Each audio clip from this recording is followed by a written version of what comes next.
This is when I had the idea for this whole thing. Sitting in my kitchen in California and had an idea of a guy who's been alone in a spaceship. And I drew that. I need to frame that or something.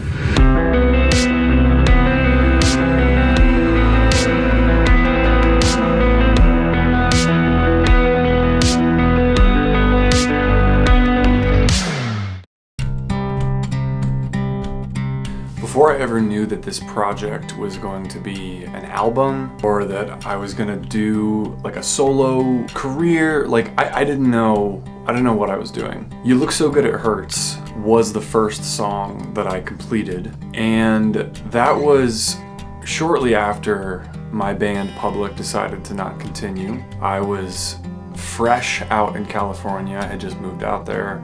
I was kind of lost, I'll be really honest. When I was in that spot, I think I was trying to look for who I was. I didn't realize how much of my identity was baked into this thing that I've been doing for the last 10 plus years. Traveling all over the place, signing with a major label and having a song go bonkers, you know, and it's like this huge crazy rise, blows up on TikTok, millions of TikToks made, and then all of a sudden the world shuts down with COVID. And then shortly after COVID, you know, we got dropped from our dream label. So when all that stopped, I was out in California, didn't have any friends. So I knew people in the industry, but I was looking for something. And I think creatively, it was the first time I also felt like anything was possible. And the riff for You Look So Good It Hurts, I've talked about it a little bit. I had that riff for so long. And every time I tried to write a song out of it, it just felt lame. It just felt stupid. And it was like, sometimes as a guitar player or a songwriter, you have like a little melody or a riff or something, and it's just so precious to you. You know that whatever you build around that, it has to be worthy of how special that initial thing feels. I knew it was going to be sort of a dark, romantic movement of some kind, but I could never finish the song. And for whatever reason, when I met my now wife, Vanessa, it's like all of a sudden I had someone to sing about. And then I found that song. All of a sudden it revealed itself to me. I remember the day I finished that song. All of a sudden I was like, this is it. I'm gonna do a solo project. I don't know what I'm gonna do. I don't know how it's gonna happen. I don't know exactly how it's gonna go. This is what it's gonna sound like. Let's go.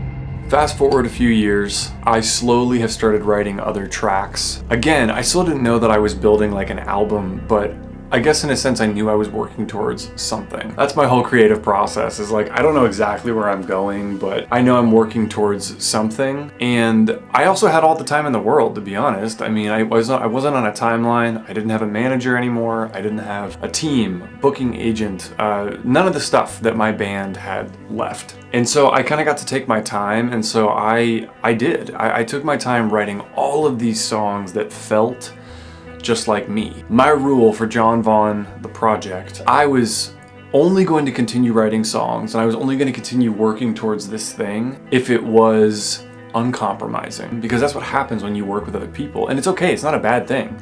You create things that are different than what you would have created on your own, and a lot of times it's so beautiful. Make You Mine, Public's biggest song, although I wrote that chorus in my bedroom and I wrote the melodies, it would not be the song that it is without Matt and Ben. So it's a beautiful thing. But I was so ready to finally make this music that was just my voice. I wasn't going to try and write songs that felt poppier, felt like they had more mass appeal. I wasn't writing for the general audience. I was writing for me.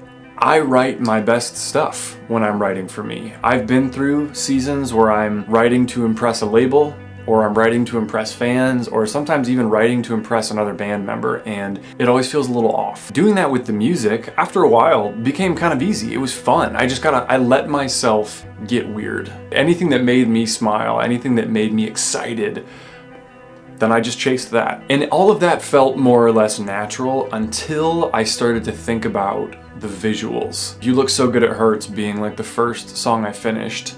I was gonna play it really, really safe. I was gonna cut a very slick, black and white performance music video, have it be a little edgy, but again, safe in the sense that it wasn't something totally new for me.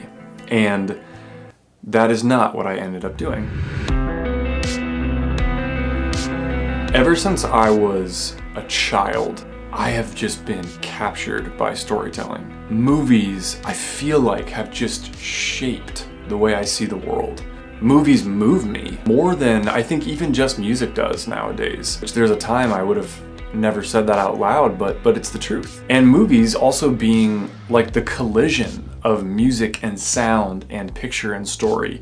It's in some ways, I think, bigger than just music. And I think inside, I've always sort of wanted to make movies. I've actually done quite a bit of auditioning. I've never really talked about this. Movies, I've auditioned for TV shows. I've done a ton of voice acting auditions too, and I've never really booked anything. And so I guess at some point for me, it became clear that if I wanted to do cool things, I had to just make it myself, because nobody was knocking at my door asking me to be in this thing. At the beginning of 2025, I wrote a treatment for what is now the music video performance section of You Look So Good It Hurts, the film. I liked it and it felt true to the song, and I love the part that I put in there with Vanessa. That song is very, very personal to me because it's about a time in my life when I was getting to know Vanessa, and our relationship as it grew, I realized it was sort of healing some stuff in me as well.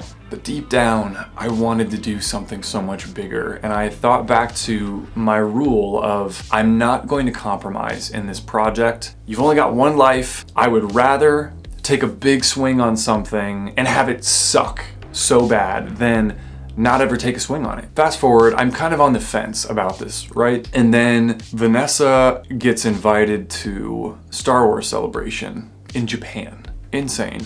And I get to go. Insane. I'm there and I'm surrounded by all of this creativity. I'm getting chills actually just thinking about being there again. It's inspiring me actively. And we went to a panel. A few people go on stage. I forget exactly. I think maybe Tony Gilroy and Dave Filoni. But I hear him talk about just being a storyteller and being creative and talking about how you have to just go for it. And it sort of felt like everybody else in the room disappeared and like he was talking to me. And I had that idea for the short film and I had shoved it down, and I was like, I can't do that. I don't have the means. I don't know where I would get the sets and the people to help me. Like, when I sat there and listened to this guy, I saw myself up there. I saw at one point this guy being a younger man just trying to create things that inspired him and hopefully to inspire other people. And so I left that trip deciding I'm gonna go for it. I wanted to get a scaled model of a spaceship and film it in front of a green screen. I didn't want anything digital. I am an absolute fanboy of practical effects. My album is called Something Real. I like things that are real. I like things that are physical. I like things that are there. Terrible CGI is way worse than terrible practical effects to me. I will always watch the practical effects. Terrible CGI, miss me with that. Being in California, I just started calling Hollywood studios. What I learned was difficult about spaceship models is that usually they're created for a specific project, which means even if there's one lying around somewhere, usually it has some sort of other IP attached to it. It was made for this sci-fi channel show. It was made for this movie. And so you can't film it and release it out into the world with something else. And so I was really discouraged, but I was calling everywhere I could. And then I found this place called Fonco, F-O-N-C-O. And it's actually not too far from the ice rink that I was playing hockey at every week in Burbank. Not only did they have a set, they had a small spaceship model that was tied to that set. Oh, it's so sick. I could throw up. So they literally had a package that went together. They had the miniature spaceship model and they had the set. And so they actually were going to look similar, similar enough. These two walls on the side so they can take out in case you need to get back in there to film this way. They can put a view screen here, clear, and then just keep the green out. Jackpot.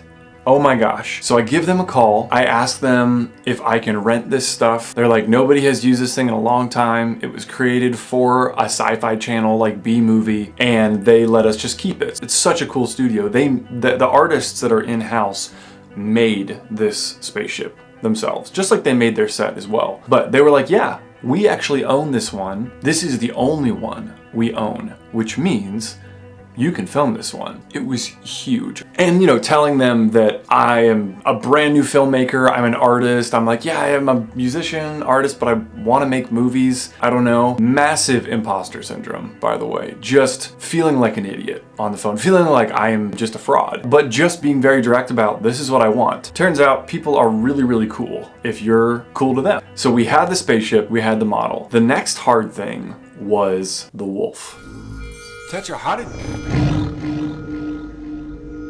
It was hard because I knew that if the wolf looked bad, the whole thing was gonna look stupid. And that's okay to think about. That is actually the truth. You can make something that feels grounded and serious and transportive, and then if you bring some goofy wolf on screen, people are gonna be like, huh. So I am direct messaging cosplayers. I am calling Warner Brothers, I'm calling everybody, and I'm just like, hi, this is John Vaughn, I'm making a film and I would like to look at your werewolf. Giving them not a lot of information because, again, massive imposter syndrome. If anybody's watching this and you want to make something, just cold call places. Be very kind, but just ask people if you can use something. Can I use that? Hey, can you help me? Like, you never know. And that's the moral of this story, is you never know, because what ended up happening next and how I ended up finding the wolf and who let me use the wolf blows my mind now, thinking about it. And then one day, I'm looking on Instagram and I see my buddy, who's a videographer, put up a story of a set that he was on. And he's clearly working on something that looks pretty big budget, pretty professional. I see that it's like a horror thing. And then all of a sudden, there's this wolf man. And so I pause it and I do some sleuthing and I try and figure out, like, okay, what is this? Turns out it's a music video for Wolf Van Halen, Van Halen's son, who's in a rock band,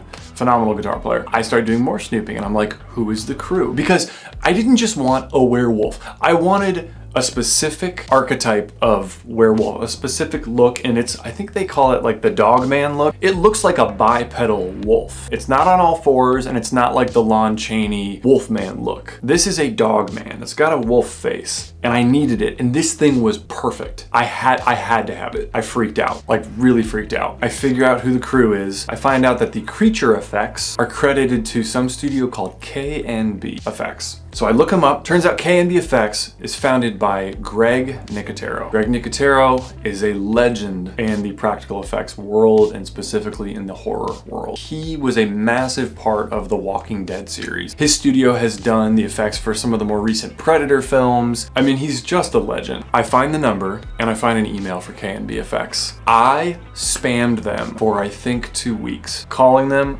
leaving voicemails, and emailing them. I felt so annoying. But you know what? One time when I was young, my dad told me to be a squeaky wheel. Squeaky wheel gets the oil. Doesn't mean you can be entitled or an asshole. Be a squeaky wheel, because you'll be amazed at what will come of it. So after 2 weeks of spamming these people and calling other studios, thinking like, this is not going to work. Who am I to get this level of practical effects? I've never done this before. All of a sudden one day, I get an email back from a woman named Regina at K&B, and she says, hi John, how long is this shoot? What exactly do you need this wolf for? And I knew I was in, and that was it. But they invited me to go do a tour of K&B Effects, which was so incredible. Caleb, the wolf performer, he and I have become friends. He's an awesome dude. And I ended up meeting Greg. Greg happened to be there. He's like, hey, come on. He brings me into his office. I got to sit there and talk to him for 20 minutes. And before I leave, Greg says, hey, by the way, I approved you using our stuff because you didn't seem like an asshole. So,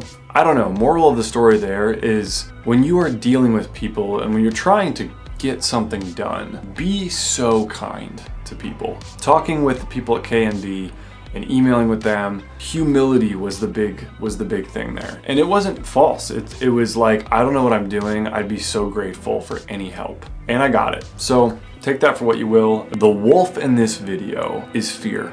This video was meant to communicate themes that I frankly have dealt with over the past few years. A theme that has been very present in this project and just getting through this project has been, can I do this? Do I have what it takes to do this on my own? Because I've been doing it, you know, with a band for my whole life. And so I needed something that truly looked terrifying and big, and I needed it to move a certain way. Directing a stunt performer in this Wolfman suit was an actual dream come true.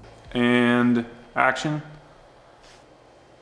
Yeah, okay, so Trevor, where he is right now, I think we definitely want that much visibility on his face. I was on cloud nine, being on that set, looking in front of the monitor, and then directing this guy, moving out of a room, moving down the hallway, and okay, stop there, and then, yeah, hey, can we have you breathe a little heavier? Face down looks really intimidating, hands up, like, oh my God, I could have done that forever. We shot the wolf first so that we could get Caleb and Kathy. They were the team, and Kathy, she was sitting on the side with a remote control, controlling the jaws. So cool. I mean, it was all of my nerdy practical effects dreams happening right there. And I kind of built the story around the concept of a wolf in a spaceship. And it's obviously not like an actual wolf. This thing is walking on two legs. It's kind of like, what is this? But I would say that character, if that's what you want to call him, it really inspired sort of the whole thing. I remember I rewatched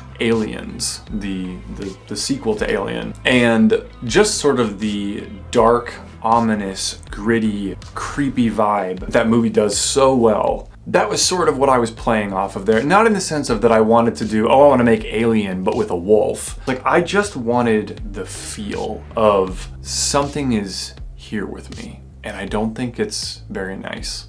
The spaceship. I knew that the only way I was going to get this shoot done in one day, because that was the most cost effective, that was going to be the easiest way to do all this, was a one-day shoot, was I had to have two separate filming things going on, because the spaceship model with the green screen was in the same giant room as the spaceship set. So I needed to be directing and acting in the interior stuff. And then I needed somebody else filming the model, you know, in front of the green screen to create the exterior of the spaceship. I asked my father-in-law, Paul, who is a videographer, and he has filmed my wife's YouTube stuff for years, and he's a very talented dude. I asked him if he would be interested, and of course he was super excited to help me out, and I'm so grateful. Well, it looks like my ship has come in.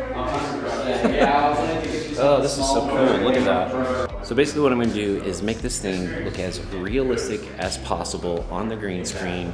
Do some cool moves across it with my dolly. I even brought my smaller camera to kind of do some really fun stuff with it as well. So we'll see what happens. This should be fun. He got there, we set up the model, and basically he just went to town while I was, you know, kind of overseeing the other spot, because I couldn't do both. The inside of the spaceship, I had to dress it up a little bit. You know, I threw in books and plants and coffee mugs, just things to try and make it look lived in a little bit. You know, in that opening scene when it's panning towards me on the bunk, that's my actual bedside table and my lamp, because I have a weirdly futuristic looking lamp. Filming in there was a wild experience because I was in charge. I've never been in charge of something like that before. Telling people what I want, telling people where I want that thing to be, you know, directing somebody and then being like, hey, how do you want me to move here? And it's like, you're the guy. And camera set. Speeding.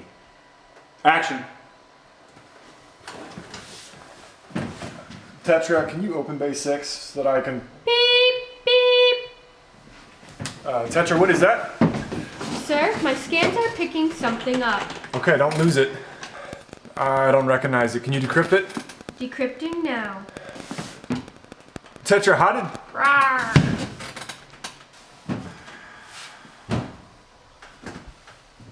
Yeah, got there. I had a lot of help from my DP, a guy named Trevor Roach. He had worked with my in-laws in the past and was a super talented guy and so patient with me and helped me, I think kind of helped me have the confidence, frankly, to do this. But he also helped me bring in, you know, the lighting guy and the rack focus guy. Huge shout out to him, but it was a wild experience being able to sit there and sort of be in command of this ship, not the spaceship, but the proverbial ship of this project, and it's either gonna sink or swim, kind of depending on how I run this thing. Even the acting side, it's like I sort of had to tune everybody out when I was doing these scenes. I had to be in the moment while also thinking about, is this shot framed correctly? Do we need to get more of this shot? It was a lot, but it was the most incredible thing I've ever done.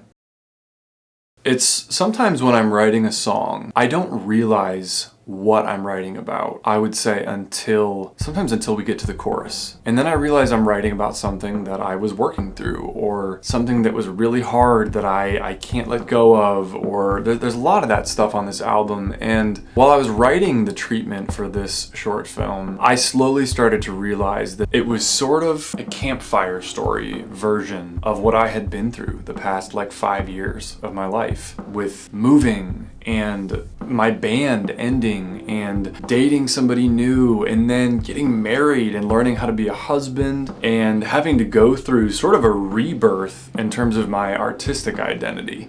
In some ways, it's like when you watch this short film, you're really seeing how I have felt for the past few years, which is kind of like I was out in a spaceship alone for a long time. There were moments where I think fear could have stopped me from pushing on ahead. And I would say one of the mantras in my life more recently has been that if fear is the only reason I'm not doing something, then that's just not a reason. It's not. If I had given in to fear, I never would have made this short film. Being where I am right now, and I'm thinking about John when he was a little kid making little movies on his family's camcorder with his Lord of the Rings toys, and it's like I wish I could tell him, hey, you're gonna almost give up at some point, but you're gonna get through it, and you're gonna create something really cool. I know that that's such a specific journey to me, and I get emotional talking about it, but it's because this whole project, this album, Something Real, this short film,